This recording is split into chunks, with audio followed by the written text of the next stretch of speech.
रामायण के अनुसार धर्म क्या है, इसकी क्या खासियत है, आज आपको बताते हैं।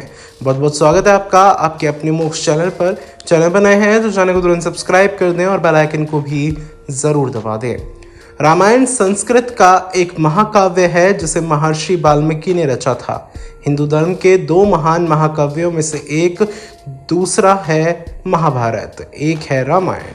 रामायण भगवान राम की जीवन गाथा है, जिन्हें भगवान विष्णु का 7वां अवतार माना जाता है। रामायण की कहानी अयोध्या के राजा दशरथ के 4 पुत्रों में से सबसे बड़े भगवान राम के वनवास से शुरू होती है। उनकी सौतेली माँ कैकेयी अपने पुत्र भरत को राजगद्दी दिलवाना चाहती थी, इसीलिए उन्होंने राजा दशरथ से 2 वचन मांगे। पहले वचन के अनुसार भरत को 14 वर्षों के लिए राजगद्दी मिलनी थी। दूसरे वचन के अनुसार भगवान राम को 14 वर्षों के लिए वनवास जाना था। राजा दशरथ अपने वचनों से बंधे थे, इसलिए उन्हें भगवान राम को वनवास भेजना पड़ा। भगवान राम अपनी पत्नी सीता और भाई लक्ष्मण के साथ वनवास चले गए। वनवास में रावण नामक एक राक्षस ने सीता का अपहरण कर लिया। भगवान राम ने रावण से युद्ध किया और सीता को मुक्त कराया। इसके बाद वो अयोध्या लौटे और राजगद्दी संभाली। रामायण केवल एक कहानी नहीं है, बल्कि ये जीवन के कई मूल्यों और नीतियों को सिखाती है। ये हमें सत्य, धर्म, कर्तव्य, त्याग, प्रेम और बलिदान के महत्व के बारे में सिखाती है। रामायण भारत और दुनिया भर के हिंदुओं के लिए एक महत्वपूर्ण ग्रंथ है।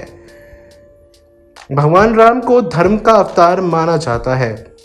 वो सदैव सत्यवादी, न्यायप्रिय, दयालु और कर्तव्यनिष्ठ रहते हैं। वो अपने वचनों का पालन करते हैं, चाहे परिणाम कुछ भी हो। वो अपने परिवार और प्रजा के प्रति अपने कर्तव्यों का पालन करते हैं। वो शत्रुओं के प्रति भी दयालु हैं। मर्यादा पुरुषोत्तम राम इसलिए उनको कहा जाता है। और रामायण के अनुसार धर्म का सबसे पहला मतलब यही है। दूसरा, कर्मयोग। रामायण में कर्मयोग को धर्म का महत्वपूर्ण पहलू बताया गया है। इसका अर्थ ये है कि अपने कर्तव्यों का पालन करना, फल की चिंता किए बिना। भगवान राम के कर्मयोग के उत्तम उदाहरण हैं। वो वनवास जैसे कठिन परिस्थितियों में भी अपने कर्तव्यों का पालन करते हुए दिखाई देते हैं। तीसरा, त्याग।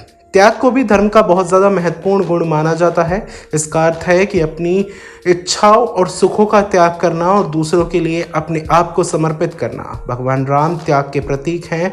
वो राजसी सुखों का त्याग करके वनवास जाते हैं, अपनी माता कैकेयी के वचन को पूरा करने के लिए।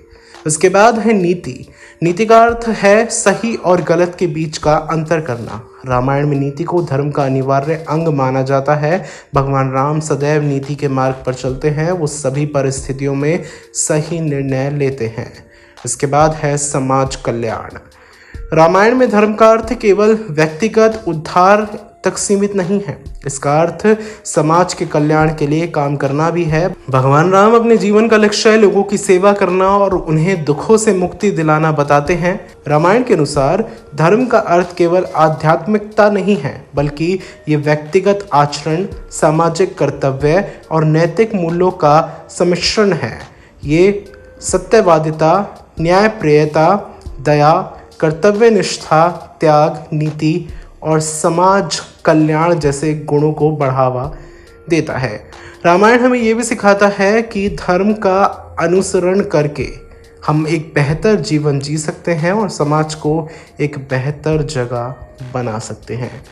ऐसी ही तमाम महत्वपूर्ण जानकारियों के लिए तुरंत मोक्ष चैनल को सब्सक्राइब कर दें और बेल आइकन को भी ज़रूर दबा दें, ताकि आपसे कोई भी ऐसी वीडियो ना छूट पाए।